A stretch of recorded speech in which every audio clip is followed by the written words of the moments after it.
If you have a Bible with you, turn to the Gospel of John, chapter 4. Gospel of John, chapter 4. I have some friends here who are Baptist, and I was telling them a minute ago, I said, we cannot sing, y'all. And now they're going to learn that we can't out-preach them. All right, John chapter 4. John chapter 4. The story you've heard before. It's a very common story. Many people talk about it a lot. It's a woman who was at the well. I'm not going to set all that up because I'm really short on time today. So I'm not going to set the whole story up. But you understand this was a woman that Jesus talked to. He had met her. And she became aware of the fact that he must be something special, that he knew things other people didn't know. And so in their conversation, beginning of verse, I think that's verse 19. We'll put that on the screen there, John chapter 4. So the woman said, I can see that you are a prophet. Our fathers worshipped on this mountain, but you Jews claim that the place where we must worship is in Jerusalem. Jesus declared, believe me, woman, a time is coming when you will worship the Father neither on this mountain nor in Jerusalem. You Samaritans worship what you do not know. We worship what we do know, for salvation is from the Jews. Yet a time is coming, and has now come, when the true worshipers will worship the Father in spirit and truth, for they are the kind of worshipers the Father seeks. God is spirit, and his worshipers must worship in spirit and in truth. The woman said, I know that Messiah, called Christ, is coming. When he comes, he'll explain everything to us. And Jesus declared, I who speak to you am he. Now, just a quick background. She's a Samaritan. These are people that were living north of Jerusalem, and they were people who had intermarried with people from other, well, actually, let's call them races, because of the fact that they were not altogether Jewish in their lineage. They had some Gentile heritage. Then they were considered to be outcast by many people, both by the Jewish people because they weren't purely Jewish, and sometimes by the Gentile people because they weren't purely Gentile, and so people tended not to get along with them. Therefore, when Jesus is speaking to this woman, he starts the conversation and treats her with dignity and respect. She responds with like, wow, this is amazing. And then he tells her about her background. He tells her who she is. He tells her what's going on. He's God. He knows everything. Either that or he got it from the government. But he knows everything about her. And as he's talking to her, she says, I can see that you're a prophet. And then she goes straight to a question. Now, if we had time to set the whole context, it'd be interesting to look at why she might have asked that question. Just don't have time to look at that today. But the question is this. Okay. Our folks say we should worship on this mountain. You folks say we should worship in Jerusalem. Now, way back in the Old Testament, there was a king by the name of David. You've heard of King David. He had a son named King Solomon. David was a warrior. He kept his kingdom intact by the fact that he had this amazing army, and he was a tremendous warrior himself. When his son Solomon becomes king after David's death, Solomon is not a warrior. He's just not a fighter.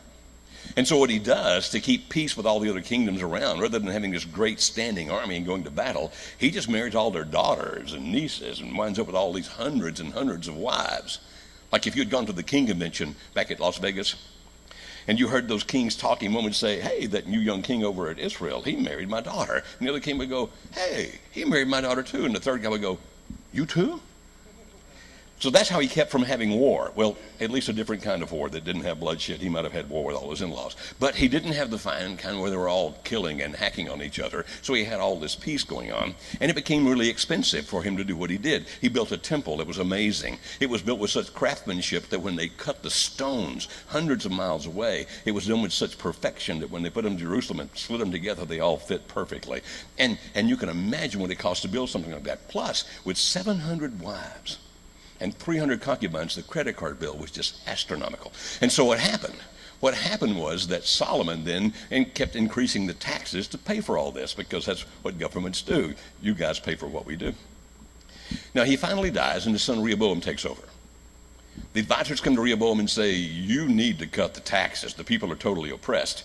Rehoboam's young and rash, and he says, oh, if they think my daddy taxed them, well, you see what I do. It's going to be like he just put his little finger on them. Now, anytime you want to split a nation, get people upset about money. Tax them without representation, okay?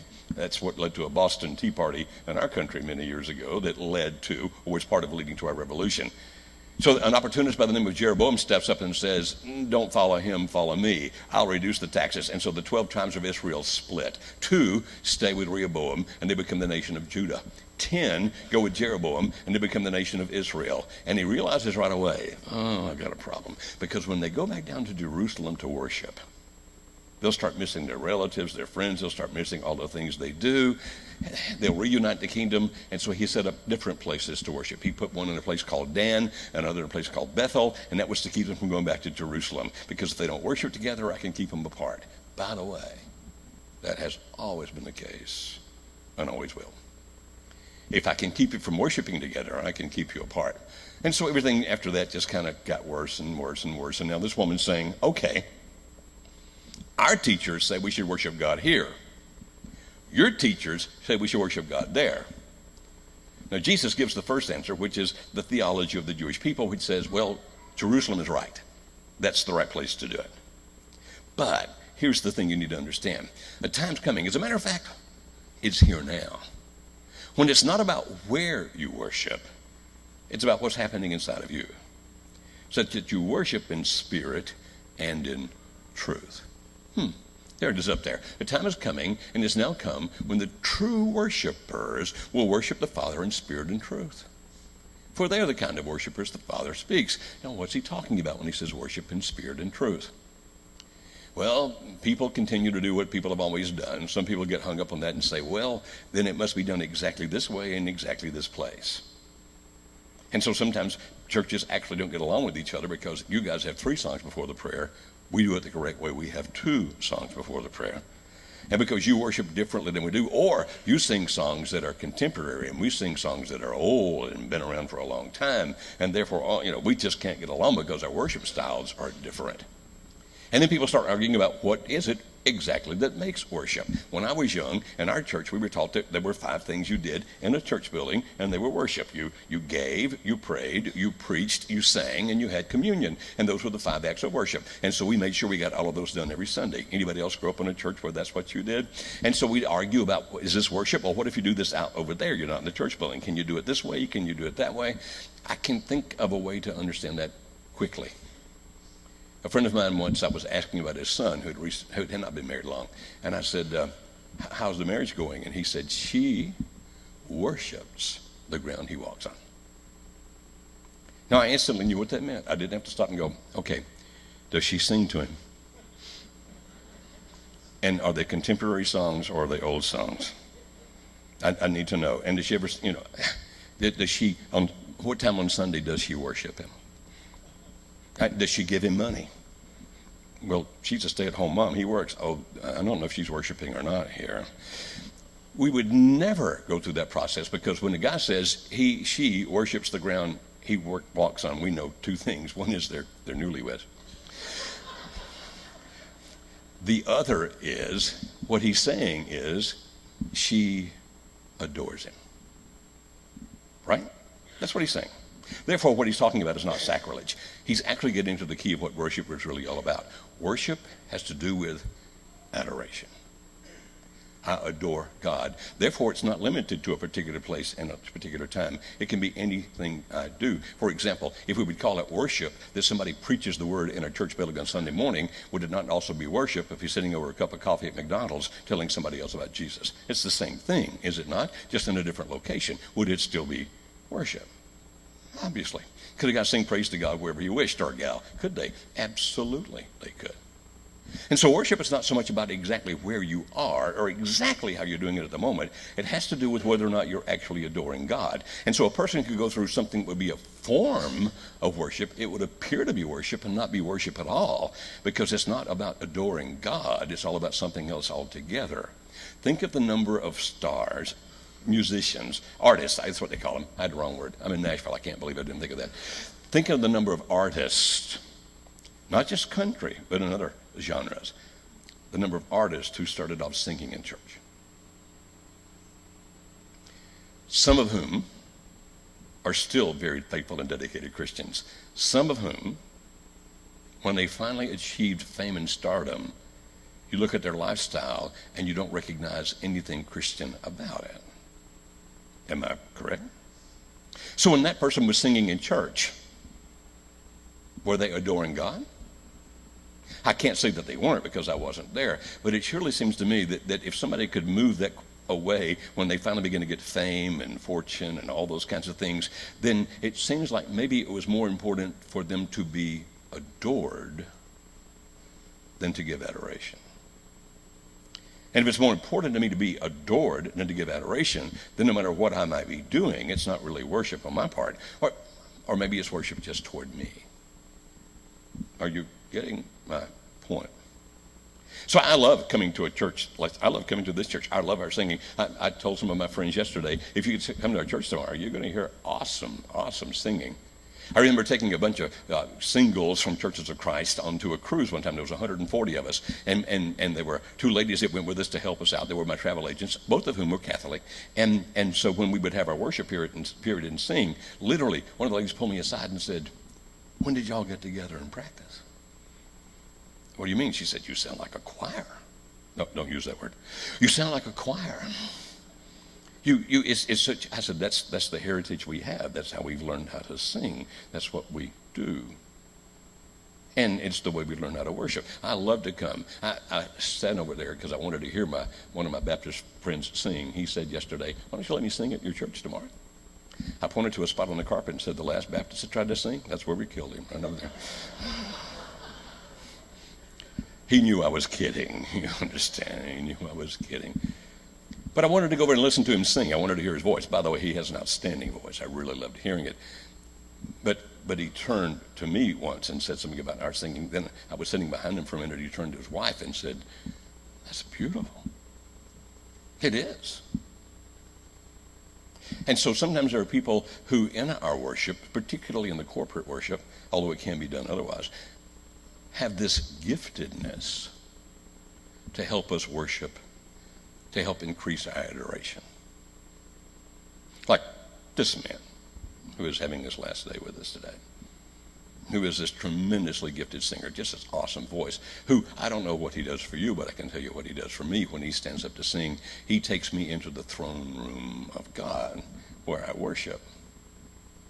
Now, our style of music is different because we're a cappella and etc., but I cherish the worship experiences I've had with his gift and his wife and his entire family, as well as his entire praise team, who are all just awesome, awesome people. And so I am going to miss him beyond measure. Not that other people here can't sing, don't misunderstand. It's just that in my view, this man has a remarkable gift that I'm going to miss terribly. There are others who can help us worship. Sometimes I look over and see Miss Roberta. Let's see, I keep forgetting how old you are. It's 40-something times 2 or 3. And I'll look over and Miss 90-year-old sister has her hands in the air as she sings and worships God, and it takes me further into the throne room. And so she affects my worship. She affects my adoration of what she's doing. You said, why are you talking about that when it's just before Christmas? Because I think if there's ever going to be a time when we could stop and think about worship a whole lot, maybe it's when we think about the fact that Jesus came to the earth. He was the one who said, I'm telling you, it's in spirit and truth. It's not necessarily about where you are. And I hope this doesn't sound heretical, but it's not even necessarily about what you're doing. It's the fact that in the process of doing it, you are adoring God.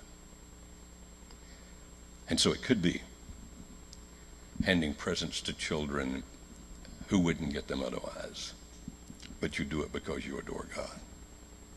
It could be being polite to a vendor who's here for a holiday market, but not just because you're a nice person, but because you adore God, and that in and of itself becomes an act of worship. So sometimes it's beautiful and gorgeous. Sometimes it's not aesthetically beautiful, but it's even more beautiful and gorgeous. For example, a few years ago, I was invited to speak at some kind of a retreat. This hasn't been all that long ago, 5 or 6 years. And it was out in Colorado. I remember that. And I don't even remember who the people were that came together. I was just one of the invited speakers to show up. And I remember that they had a praise team that stood up front, and they had done a great job, and it had been a really good worship in the sense of song. And now, while I'm speaking, I don't know why, it was just one of those things that kind of hit me. And while I'm speaking, I turned to one of the women who had been, she was a young woman, who had been singing on the praise team. And again, it wasn't one of those things I planned. It was just spontaneous, which sometimes turns out wonderfully, occasionally. And so I turned to her and said, would you get that microphone and just sing Amazing Grace? And I wasn't worried about, does she have to have other people sing with her, or can she sing by herself? You understand? It was like, would you just sing Amazing Grace? Well, it kind of caught her off guard. But she had really been in a worshipful mood. She was in spirit, if you'll let me use it that way. So this woman with this beautiful, beautiful voice took this microphone and started to sing Amazing Grace. And it hit her. Amazing Grace, how sweet the sound that saved a wretch like me. And then she broke down. She was a trooper. She didn't quit singing. But it was no longer anything like any music you've heard. It was painful to the ear to hear, because she was sobbing and crying and trying to catch, and her voice was all hung. Like you heard people, when they're crying, their voice just gets all out of sorts. And she kept singing that song with tears streaming down her face, and the music was terrible. And it was one of the greatest worship experiences I've ever had, because her heart just poured out to God. And she took us into the throne room. So, when you pass a nativity scene, if you want to say, thank you, God, for sending your son, I'm amazed that you would, based on what we are. But thank you for that. If on Christmas morning, as you open the presents, you look around and see your family, and you just want to glorify God in your heart, even if you never say a word out loud. Just adore him, because there's your son or your daughter or your mom or your dad or your brother or your sister or your husband, your wife, whoever's there. And you just find yourself full of adoration for God. And they may never even hear you say it, but in your heart you just say, thank you. That's worship. And when we can learn to, maybe that's wrong, whenever we can finally allow ourselves to worship consistently. It won't happen every minute of every day. I don't mean that. But where I can worship in my car, I can worship in my office, I can worship in the church building. And I really like the worship we do here. And I can worship when I stop and buy a hamburger for a hungry man. That worship is when we adore God. That is worship in spirit and truth. That, in my estimation, is what this season should remind us of. If we can help you, just let us know how as we stand and sing. I need you more